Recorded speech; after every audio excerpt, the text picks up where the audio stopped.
Hello everyone. Welcome to the channel. In this video, I will show and tell you how to change the payment account in Google Play Store. Please watch the video to the end. Put likes. Write comments. Let's get started. To do this, go to the Play Store on our phones or tablets.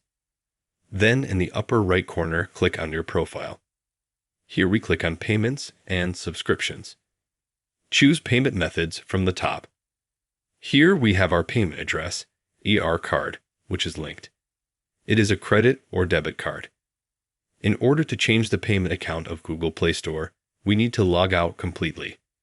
Again, click on your profile in the upper right corner. And we need to change it with you. Click here.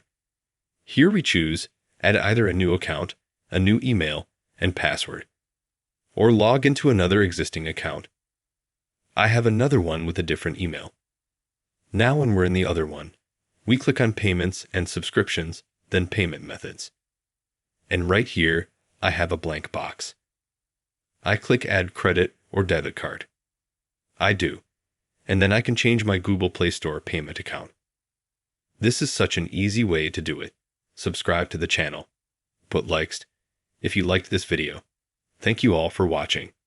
Goodbye.